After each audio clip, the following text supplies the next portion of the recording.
Hi, and welcome to the Life After Losses video blog, coming to you this week from somewhere floating around in the Caribbean. I'm not entirely sure where where we are right now, but we're heading to Freeport in the Bahamas. So this is entry number 164. Can't run from yourself. So back in the mid to late 1990s, I was more of a fan of country music, seeing how it had evolved from the twang to something a little bit different. And one of those artists that also evolved was Tanya Tucker. And one of the songs I listened to quite a bit was Can't Run From Yourself. Now, this past week, I'd scheduled a vacation to recharge and reset after what is typically a difficult January to work. And what I hadn't anticipated is getting a phone call from my parents the night before I was leaving with some disturbing news. My mother is convinced that the time is near for both of them to say goodbye, and I have no idea how true that is, but she believes it's true, which means I really have no choice but to believe it. And as I tried to keep things out of my mind while on vacation, I realized that one really can't run from themselves. And my advice last week about accepting and acknowledging came very much to the forefront of my mind.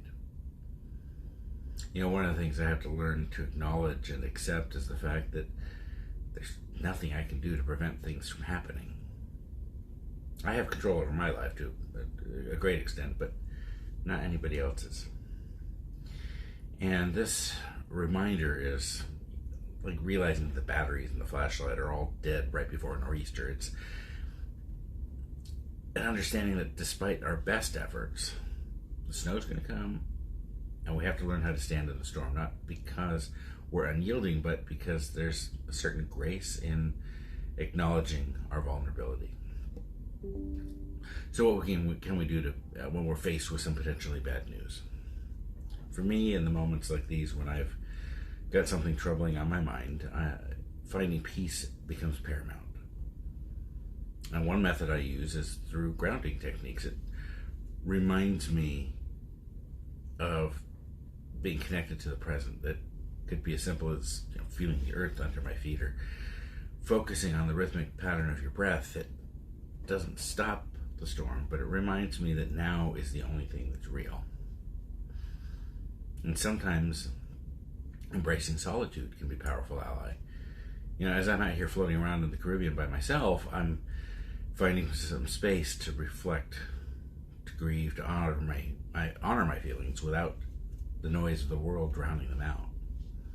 And it's in these quiet moments that we often find some clarity and the strength to face what lies ahead. And sometimes I've been known to channel my emotions into something creative. Maybe it's high seas karaoke or working on the blog. You know, emotions, especially those stemming from bad news, are potent. Channeling them into creative activity can be cathartic release. You know, Life After Losses, I wrote about creating mixed music tapes to help channel and communicate what I was going through. And whether it's writing or painting or even gardening or creating something new from the turmoil within can be a testament to our resilience and a memorial of what we're navigating. We can also lean on people, and I recently wrote about No Man is an Island down below. And in times of distress, leaning on a community can provide the support structure needed to bear the weight of our worries. Now, I don't have that community at sea right now, so this one's a little hard for me to put into immediate practice.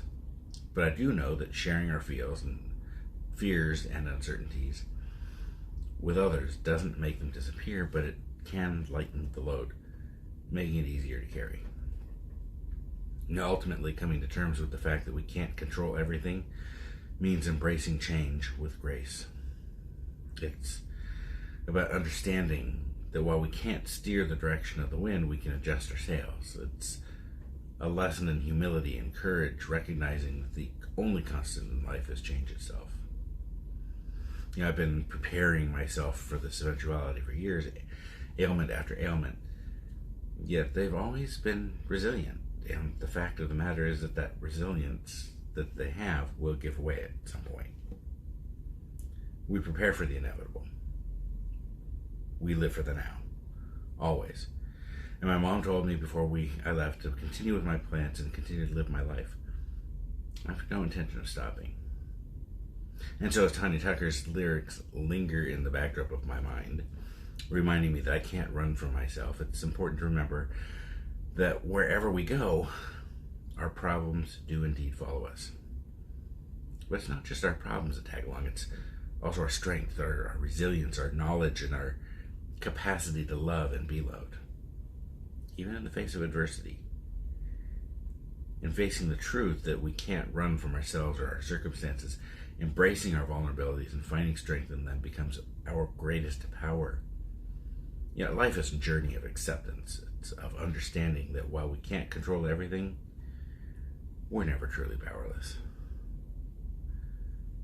Until next time, I'll be back in the snow.